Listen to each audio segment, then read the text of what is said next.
जय हिंद फ्रेंड्स, कैसे हैं आप लोग। आई होप आप लोग अच्छे होंगे और मस्त होंगे। सबसे पहले आप सभी को होली की हार्दिक बधाई। कल होली है और आज मैं ये वीडियो रिकॉर्ड कर रहा हूँ, तो इसलिए आप सभी को होली की हार्दिक बधाई। मैं साइंस में पढ़ा रहा था ध्वनि। आज हम लोग पढ़ने वाले हैं कैरेक्टरिस्टिक्स ऑफ साउंड, यानी ध्वनि के अभिलक्षण। मैं यही बताने वाला हूं कि ध्वनि के कौन कौन से गुण हैं, ठीक है। और इन सभी गुण के बारे में डिटेल्स के साथ चर्चा करने वाला हूं। तो चलिए देखते हैं। पहले ये जान लें कि आखिर में ध्वनि के कौन कौन से गुण हैं। तो देखिए, ध्वनि के मेन 4 गुण हैं। कितने हैं? 4। पहला है तारत्व, यानी पिच भी बोलते हैं।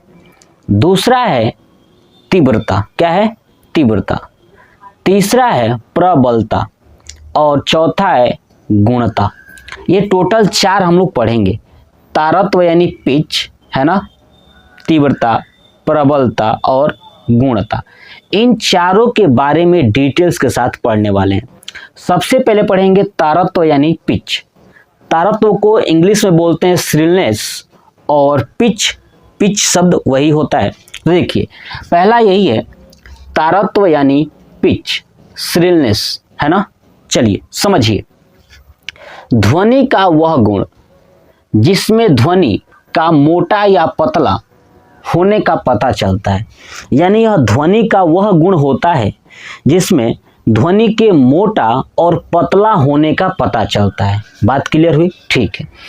जिनका तारत्व उच्च होता है, यानी जिस चीज का तारत्व उच्च होता है, पिच उच्च होता है, ज्यादा होता है, उनकी आवाज पतली होती है। क्या होती है? उनकी आवाज पतली होती है। जैसे मैं बात करूं, लड़कियों की आवाज पतली क्यों होती है? क्योंकि उनका पिच, तारत्व बहुत ज्यादा होता है, उच्च होता है, ठीक है। तो जिनका जो तारत्व है, पिच है, वो हाई होता है, उच्च होता है, उनकी आवाज पतली होती है, जैसे लड़कियों की आवाज। वैसे बात करूं मच्छर है ना, मच्छर जो भिनभिनाते हैं ना, उनकी जो है ना, उनका भी तारत्व क्या है? ज्यादा है। क्या है? तारत्व ज्यादा है, यानी पिच ज्यादा है, जिसके कारण उनकी आवाज पतली होती है। मच्छरों का भिनभिनाना, लड़कियों का आवाज, ये सब क्या होता है? इनका पतला होता है। क्यों? पिच अधिक होता है, ठीक है। और जिनका तारत्व निम्न होता है, यानी पिच कम होता है, श्रिलनेस कम होता है, उनकी आवाज मोटी होती है। क्या होती है? मोटी होती है। जैसे लड़कों की आवाज है ना, जो आप मेरी आवाज सुन रहे हो, इसका मतलब कि मेरा पिच क्या है? कम है, निम्न है, इसलिए आवाज मोटी है। ऐसे मेढक का टरटराना है ना, इसका भी क्या होता है कि पिच जो है कि कम होती है। बात क्लियर हुई? चलिए, अब ये जो पिच होता है, तारत्व होता है ना, वो आवृत्ति पर निर्भर करती है। किस पे? आवृत्ति पर निर्भर करती है। ये इंपॉर्टेंट पॉइंट है। ये इंपॉर्टेंट पॉइंट आप याद रखिएगा, ठीक है। इंपॉर्टेंट पॉइंट कि जो तारत्व यानी पिच है, वो किस पर निर्भर करता है? तो आवृत्ति पर निर्भर करता है। किस पे? आवृत्ति पर, फ्रीक्वेंसी पे निर्भर करता है, ठीक है। चलिए, अधिक तारत्व वाले की आवृत्ति अधिक होती है ना। जिसका तारत्व अधिक होता है, पिच अधिक होता है, इसका मतलब कि आवृत्ति अधिक होती है, ठीक है। और जिनका कम तारत्व होता है, उसमें आवृत्ति कम होती है। अब आवृत्ति हम लोगों ने पढ़ा था कि 1 सेकेंड में, है ना, 1 सेकेंड में कोई कितनी बार कंपन कर रही है ना। कोई भी वस्तु 1 सेकेंड में कितनी बार कंपन कर रही है, यानी कंपनों की संख्या क्या कहलाती है? आवृत्ति कहलाती है। आपने एक चीज देखा कि तारत्व उच्च होता है तो उनकी आवाज पतली होती है। अब देखिए यहाँ पे, अधिक तारत्व वाले, यानी जिनका अधिक तारत्व होता है, उनकी आवृत्ति अधिक होती है। इसीलिए देखते ना, लड़कियां पकड़ बोलती रहती है, पूरा खत्म कर देती है बात को बोल के। इसका मतलब समझ रहे हैं कि उनको बोलने की जो आवृत्ति है ना, वो अधिक होता है। जैसे पकड़ बोलेगी तो आवृत्ति अधिक, और जब आवृत्ति अधिक होगा तो जाहिर सी बात है, आवृत्ति अधिक होगा, इसका मतलब उनका तारत्व अधिक होगा। और तारत्व अधिक होगा यानी उच्च होगा, तो आवाज पतली आएगी, है ना। और पुरुष कभी भी तेज नहीं बोल पाते, यानी उनका जो आवृत्ति होता है वो कम होता है। और जब आवृत्ति कम होता है तो तारत्व कम होता है, इसलिए आवाज मोटी आती है। बात क्लियर? समझ जाइए इसको, एक सिंपल में आपको चीज समझाता हूँ, कॉन्सेप्ट समझ जाइए। अगर ये जो मैं कॉन्सेप्ट बताऊंगा ना, उस कॉन्सेप्ट से आप पूरा जो चीजें हैं वो समझ जाएंगे। बस आपको इतनी बात याद रखनी है कि तारत्व क्या है, कि ध्वनि का वह गुण है जिससे ध्वनि का मोटा और पतला होने का पता चलता है। अगर तारत्व अधिक है तो ध्वनि पतली आएगी, और तारत्व कम है तो ध्वनि क्या आएगी, मोटी आएगी। जैसे मैंने बताया, लड़कियों की आवाज, मच्छरों का भिनभिनाना, ये सब क्या है, तारत्व अधिक वाले हैं, है ना। मेढक का टरटराना, लड़कों का आवाज, तारत्व क्या है, इनका कम है। तो समझिए, देखिए मान लीजिए कि ये मेरे पास ये बड़ा सा एक पिच है, क्या है, ये पिच है जिसका तारत्व अधिक है, ठीक है। एक छोटा पिच है, ये छोटा पिच है, ठीक है, ये क्या है, पिच,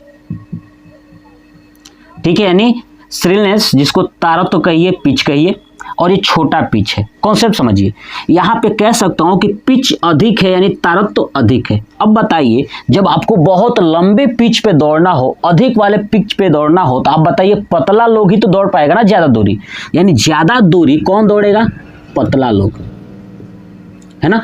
अगर पिच बड़ा है, तारत्व अधिक है, तो आवाज कैसी आएगी, पतली आएगी। Concept clear? अगर पतला है, छोटा है ना, छोटा है, अगर क्या है, पिच छोटा है ना, यानी निम्न है ना, तारत्व कम है, तो कौन दौड़ पाएगा इसमें, मोटा ही दौड़ पाएगा, पतला कभी नहीं दौड़ेगा। बात कॉन्सेप्ट क्लियर? अगर ये भी समझ में आ रहा है कि अगर आप ज्यादा दूर तक दौड़ेंगे तो आप जाहिर सी बात है पतले होंगे, अगर कम दौड़ेंगे तो मोटे हो जाएंगे। बात क्लियर ना? ऐसे ही आपका रखना कि पिच है, ठीक है, पिच बड़ा है मतलब अधिक दौड़ेगा तो पिच अधिक, तारत्व तो अधिक, अधिक तो पतला होगा तो आवाज पतली होगी। Concept clear? ठीक है। अगर छोटा है तो पिच कम, तारत्व कम, तो आवाज मोटी। Concept clear? चलिए, अब जब आवाज पतली है, इसका मतलब कि लंबी दूरी तय करना है, उसको तेज दौड़ेगा, उसकी आवृत्ति क्या होगी, खूब तेज होगी। दूर तक जाना है, तारत्व अधिक, तो आवृत्ति तेज, खूब तेज जाएगा तो आवृत्ति तेज। कम है तो आवृत्ति कम। एक बात समझ में आ गया? तो तारत्व किस पर निर्भर करता है, आवृत्ति पर। आप इस चीज को स्क्रीनशॉट ले लीजिए और दिमाग में ये चीज को फीड कर लीजिएगा, जो मैंने कहानी बताया कि अगर लंबा पिच है, तारत्व अधिक तो पतला, ठीक है, तारत्व अधिक तो पतला, और जब पतला होगा तो जाहिर सी बात बहुत तेज दौड़ेगा, उसकी आवृत्ति तेज होगी, राइट ना। चलिए, छोटा पिच है तो मोटा, है ना, छोटा पिच है, अगर पिच छोटा है तो उसपे क्या होगा, कम दौड़ने वाला मोटा होगा इंसान, और आवाज मतलब उसकी मोटी हो जाएगी और उसकी आवृत्ति कम होगी। बात क्लियर?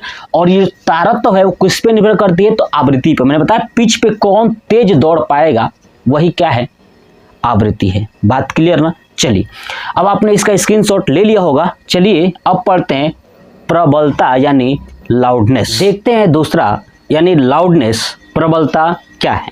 देखिए, नाम ही लिखा है लाउडनेस, नहीं बोलते हैं कभी कभी यार लाउडनेस बोलो ना, यानी आपकी आवाज धीमी और तेज, कितना आप धीमे बोलते हो, कितना तेज बोलते हो, ये हमारे कानों तक पहुंचाती है, क्या है वो, लाउडनेस यानी प्रबलता। तो ध्वनि का वह गुण जिससे ध्वनि कान को धीमी या तेज सुनाई पड़ती है ना, यह ध्वनि का वह गुण है जिसके कारण जो ध्वनि है ना वो हमारे कानों को धीमी या तेज सुनाई देती है, वो प्रबलता कहलाता है। क्या कहलाता है, प्रबलता कहलाता है।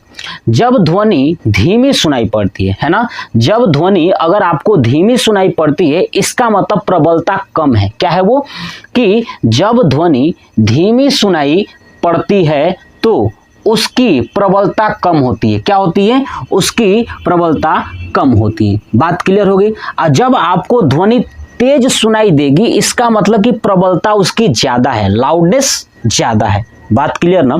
यानी प्रबलता क्या है, तो जब ध्वनि का वह गुण जिसके कारण ध्वनि जो है कि हमारे कान को धीमी और तेज सुनाई पड़ती है, वो प्रबलता होता है।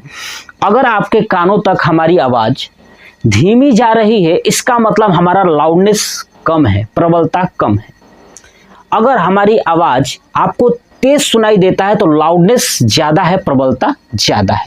यही बात मैंने बोर्ड पे भी लिखा हुआ है, देखिए पढ़ लेते हैं कि ध्वनि का वह गुण जिससे ध्वनि कान को धीमी या तेज सुनाई पड़ती है, जब ध्वनि धीमी सुनाई पड़ती है तो उसका प्रबलता कम होता है, और जब ध्वनि तेज सुनाई पड़ती है तो उसकी प्रबलता अधिक होती है। बात क्लियर हो गई। चलिए अब समझिए कि ये क्या है। जैसे मैं चीजें बोल रहा हूं, अगर मैं बोलूंगा तो आयाम, देखिए आपको पता है ध्वनि ट्रेवल करती है ना। ध्वनि कैसे ट्रेवल करती है? तो अनुदैर्ध्य में। अनुदैर्ध्य क्या है? जो आगे पीछे मूवमेंट्स करते हुए जाए, याद है ना, ध्वनि आगे पीछे मूवमेंट्स करते हुए जाए। तो देखिए जब ध्वनि का आयाम कम होगा तो ध्वनि धीमे जाएगी, है ना, यानी धीमी सुनाई देगी। बात समझ में आए? अगर ध्वनि का आयाम कम होगा तो ध्वनि धीमी सुनाई देगी, आयाम ज्यादा होगा, है ना, तो तेज सुनाई देगी। मतलब कि अगर ध्वनि गति कर रही है ना, ध्वनि क्या कर रही है? गति कर रही है। गति कर रही है तो उसका जो आयाम बन रहा है ना, देखिए इसको क्या बोलते हैं? आयाम। देखिए समझिए कहाँ आयाम होता है, कॉन्सेप्ट समझिए। देखिए अगर ये ध्वनि ऐसे जा रही है, ठीक है, तो आपको पता है ध्वनि अनुप्रस्थ और अनुदैर्ध्य तरंग दोनों रूप में चलती हैं। तो अगर ध्वनि ये जा रही है तो देखिए ये क्या है? ये वाला दिख रहा है, अधिकतम विस्थापन ही क्या कहलाता है? आयाम। याद होगा ना, पीछे हम लोग पढ़े थे, तो ये अधिकतम अगर ये आयाम जो दिख रहा है आपको, ये ऊंचाई है ना, ऐसे ये ऊंचाई, ये वाला ऊंचाई है ना, ये ऊंचाई ही क्या है? आयाम। अगर कम ऊंचाई होगा तो ध्वनि धीमे होगी, और ज्यादा ऊंचाई होगा तो ध्वनि तेज होगी। बस यही चीज कि ध्वनि का आयाम कम होगा तो ध्वनि क्या होगी? धीमे होगी। अगर आयाम अधिक होगा तो ध्वनि तेज होगी, हमें तेज सुनाई देगी। अब आप एक चीज नोट करिए कि जब हम लोग जो चीज बोलते हैं, जो इंसान बहरे होते हैं, है ना, हम उनके सामने बोलते हैं, मान लीजिए कि दो व्यक्ति हैं, एक ये और एक ये, ठीक है, एक बहरा है और एक सही है, ठीक है, तो मैं जितना तेज बोल रहा हूं तो हो सकता है बहरे वालों के लिए जो लाउडनेस है ना, प्रबलता है, वो शून्य हो, उसको कुछ सुनाई नहीं देगा, है ना, उसके कोई प्रभाव नहीं पड़ने वाला। लेकिन जो साधारण व्यक्ति है, जो नॉर्मल, जो सुन सकता है, उसके लिए हमारा लाउडनेस अच्छा होगा, उसको सुनाई देगा आवाज। मतलब समझ, जो बहरा व्यक्ति होता है उसके लिए लाउडनेस क्या होती है? 0 होती है, और जो बहरा नहीं होता है उनके लिए लाउडनेस होती है, कुछ ना कुछ होती है। जैसे मैं बात करूं कि जब महिलाएं होती है ना, महिलाएं वो बैठ कर ना एक दूसरे कानों में फुसुर फुसुर बतियाती रहेंगी, एक दूसरे की शिकायत। तो जानते हैं जब फुसफुसाती हैं, फुसफुसाहट होता है, उसमें 20 डेसिबल होता है, लगभग कितना? 20 डेसिबल। मैं बता दूं कि जो डेसिबल आपको दिखाई दे रहा है, ये ध्वनि की प्रबलता का मात्रक है। क्या है? ध्वनि की प्रबलता का मात्रक क्या है? डेसिबल। ये आपसे पूछा जाए कि ध्वनि का मात्रक क्या होता है, तो डेसिबल होता है। क्या होता है? डेसिबल होता है। और डेसिबल भी किसका है? प्रबलता का। लाउडनेस, आप कितना तेज बोल रहे हो, कितना धीमे बोल रहे हो, वो लाउडनेस होता है, यानी प्रबलता होता है। तो ध्वनि की जो फुसफुसाहट होती है, जो महिलाएं फुसफुसाती हैं, वो लगभग 20 डेसिबल तक, है ना, लगभग कितना? 20 डेसिबल तक फुसफुसाती है, ताकि कोई सुन न ले। और हम लोग जो साधारण बातचीत करते हैं ना, बातचीत हम लोग साधारण जो करते हैं, वो लगभग जो है कि 40 डेसिबल होता है। कितना? लगभग 40 से 45 डेसिबल। जो हम लोग साधारण बातचीत करते हैं, हम लोग नॉर्मल जो बोलचाल करते हैं, वो 40 डेसिबल से 45 डेसिबल तक करते हैं। एक संस्था है WHO, है ना, वर्ल्ड हेल्थ ऑर्गेनाइजेशन। ये जो संस्था है, इसका कहना ये है कि अगर हमारे कान को, है ना, कान को 95 डेसिबल से अधिक देते हैं आवाज, तो कान के लिए नुकसानदायक है ना, हमारे शरीर के लिए हानिकारक जो है कि अगर 95 डेसिबल से ऊपर आवाज आता है तो हानिकारक होता है ना। इसलिए आपने देखा होगा डीजी, आपने देखा होगा ना, डीजी बोलते हैं, जो जनरेटर होता है, बड़ा सा जनरेटर होता है डीजी। तो जनरेटर होता है, देखते हैं ना कि बड़े से बक्से में बंद कर दिया जाता है। क्यों? क्योंकि उसके अंदर जो जनरेटर का जब लाउडनेस हो ना, आवाज हो, वो बक्से के अंदर है, वरना बक्से से बाहर आएगा तो इंसान के लिए वो 95 डेसिबल से एबव हो जाएगा। जैसे जनरेटर, विवाह शादी में जो जनरेटर चलता है, देखते हैं कितनी आवाज करता है, धक धक धक धक धक धक धक, मतलब उसका 95 डेसिबल से ज्यादा हो जाता है। अब विवाह शादी में जो डीजे बजता है ना, उसका लगभग 120 डेसिबल, पास में रहेगा ना तो आपका कान लगेगा कि सून हो गया है। वो 120 डेसिबल होता है, क्योंकि कान के अंदर जो पर्दा होता है ना, वो वाइब्रेट करता है, वाइब्रेशन होता है उसमें, है ना। समझ में आ गया? चलिए अब देखिए, प्रबलता को डेसिबल में मापते हैं। किस में मापते हैं?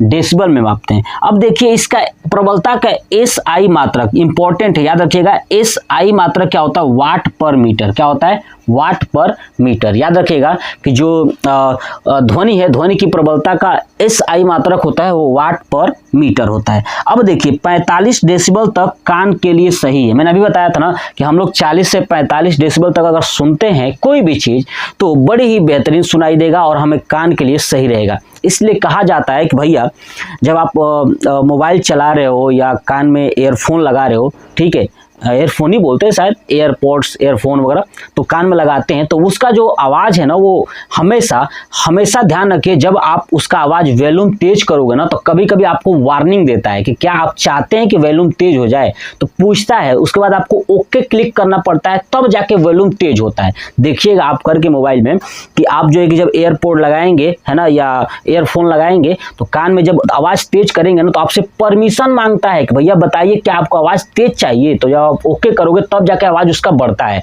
इसका मतलब वो आपको वार्निंग दे रहा है कि आप जो है 40 से 45 डेसिबल तक ही रहिए, आप ज़्यादा मत जाइए, क्योंकि हम लोग जो ईयरफोन लगाते हैं ना, ईयरफोन वो लगभग 80 पहुंच जाता है, 80 डेसिबल तक, और देखते हैं ना जब 80 डेसिबल तक कान में पहुंच जाता है तो आसपास की चीज़ों की आवाज़ सुनाई नहीं देता है। कॉन्सेप्ट क्लियर ना? इसीलिए ईयरफोन जब भी लगाएं तो हमेशा उसका वॉल्यूम जो है कि जैसे आपका पॉइंट्स होता है, जैसे हम बटन को क्लिक करते हैं अपवर्ड वाला तो पूरा पॉइंट्स होता है, ठीक है, पूरा पॉइंट्स मतलब उस पर समझिए खूंटी की तरह बढ़ता है, 1 2 3 4 पॉइंट्स ऐसे बढ़ता है तो पता चलता है कि आवाज़ तेज हो रही है। तो कम से कम आप आधा ही पॉइंट रखें, कितना, आधा ही पॉइंट रखें, ताकि आपके आवाज़ कानों तक लगभग 40 45 50 डेसिबल तक ही हो, ज़्यादा ना हो, इससे आपके लिए नुकसान नहीं होगा। तो ये था हमारा लाउडनेस यानी प्रबलता पूरा कंप्लीट हो गया। चलिए अब हम लोग देखते हैं तीव्रता क्या है यानी इंटेंसिटी क्या होता है। चलिए देखते हैं इंटेंसिटी यानी तीव्रता क्या होती है। चलिए देखिए,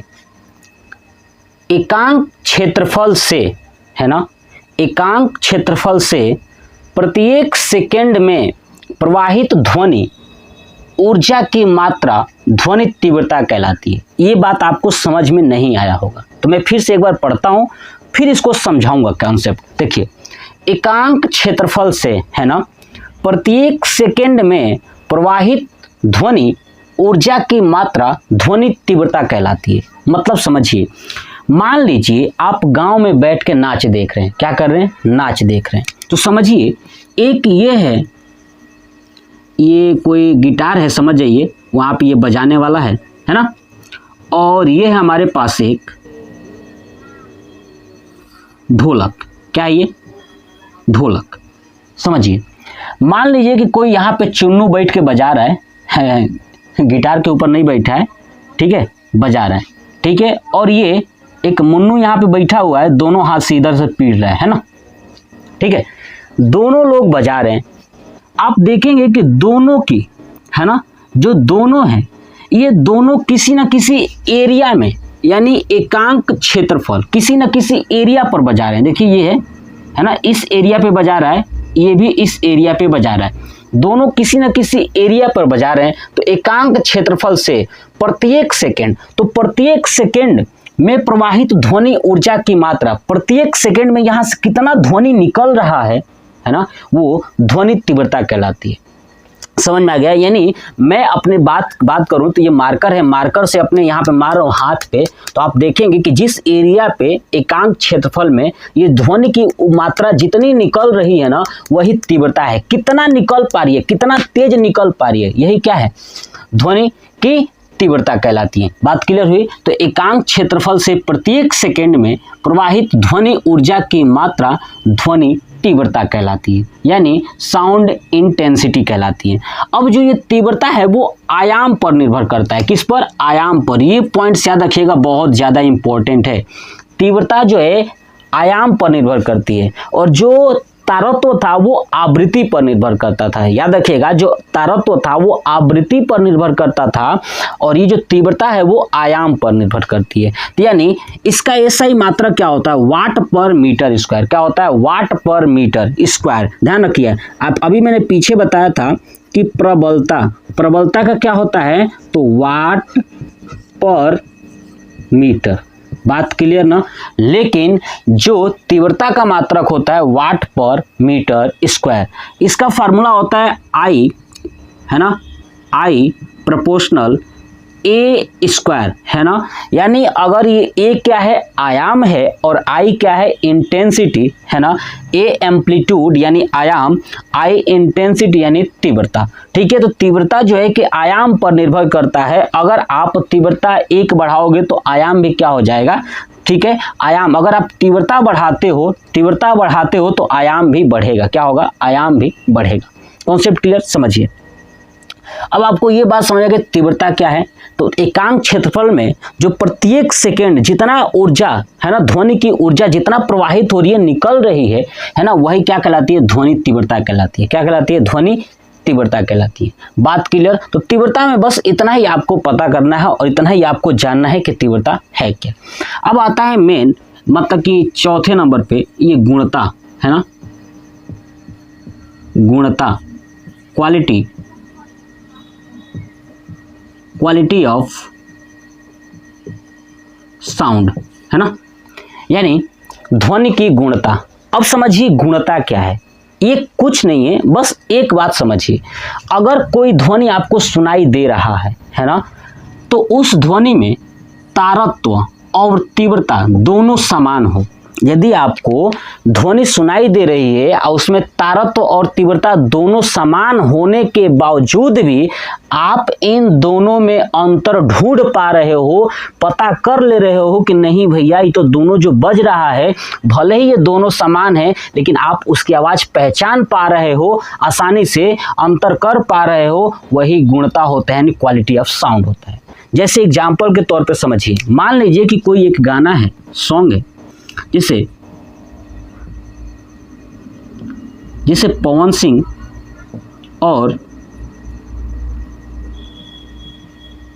खेसारी लाल गा रहे हैं। ठीक है, एक ही कोई गाना है, ठीक है, जो पवन सिंह भी गाए हैं और खेसारी लाल भी गाए हैं, दोनों लोग गाए। ठीक है, अब दोनों की आवाज़ जब आप सुनते हो तो बड़ी ही आसानी से बता देते हो कि अरे यार ये तो पवन सिंह ने गाया है, ये तो खेसारी लाल ने गाया है। मतलब कि आप उन लोगों को देख भी नहीं रहे हो, सिर्फ उनकी आवाज़ को सुन करके ये बता पा रहे हो कि वो पवन सिंह का गाना है, ये खेसारी लाल का गाना है। इसका मतलब यही गुणता है। क्या है, यही गुणता है। क्यों? क्योंकि आप देखोगे जब ये दोनों लोग गाना गाएंगे तो इनके साथ म्यूजिकल इंस्ट्रूमेंट भी होगा, है ना, ढोलक, तबला, हारमोनियम, म्यूजियम सब कुछ होगा ना। मतलब कि जो म्यूजिकल इंस्ट्रूमेंट इनका होता है दोनों के गाने में होगा। तो दोनों के गाने में म्यूजिक बजने के बाद जो आवाज़ आएगा, यानी दोनों सिंगर का ये आवाज़ में आप जो डिफरेंट कर पा रहे हो, वही क्या है, क्वालिटी ऑफ साउंड है, यानी गुणता है। बस इतना याद रखिएगा कि जिस ध्वनि में तारत्व और तीव्रता जब दोनों समान होती हैं, फिर भी उन दोनों के बीच ध्वनियों में अंतर कर पाना ही क्या कहलाता है, गुणता कहलाता है, यानी क्वालिटी ऑफ साउंड कहलाता है ना। यानी आपके सामने कई लोग बोलेंगे फिर भी आप उनकी आवाज़ों को पहचान पा रहे हो, इसका मतलब उनका क्या है, यही गुणता है, यही क्वालिटी ऑफ साउंड है। साउंड को आप आसानी से पहचान पा रहे हो। तो बस इतना ही था ध्वनि के अभिलक्षण। टोटल 4 थे। इन चारों में आपको ये चारों को ही याद रखना है। ठीक है, चारों को ही याद रखना है बेहतरीन तरीके से, एकदम कॉन्सेप्ट क्लियर रखिएगा। सबसे ज्यादा मोस्ट इंपॉर्टेंट है तारत्व यानी पिच, दूसरा है तीव्रता, क्या है, तीव्रता, और उसके बाद आप याद रखिएगा लाउडनेस। लाउडनेस का मात्रक क्या होता है, तो वाट पर मीटर एसआई मात्रक, या इसे हम प्रेम से डेसिबल भी बोलते हैं। क्या बोलते हैं, डेसिबल। अगर आपसे पूछे कि ध्वनि का मात्रक क्या होता है, फिर भी तब भी आप कहेंगे डेसिबल होता है। तो बात क्लियर हुई। तो ये पूरा कॉन्सेप्ट मैंने बताया, समझाया। अगर आपको वीडियो अच्छा लगता है लाइक करिए, शेयर करिए और सब्सक्राइब करिएगा, और कमेंट बॉक्स में कमेंट करना ना भूलें और अपना राय जरूर दीजिएगा कि आपको वीडियो कैसा लगा। जय हिंद।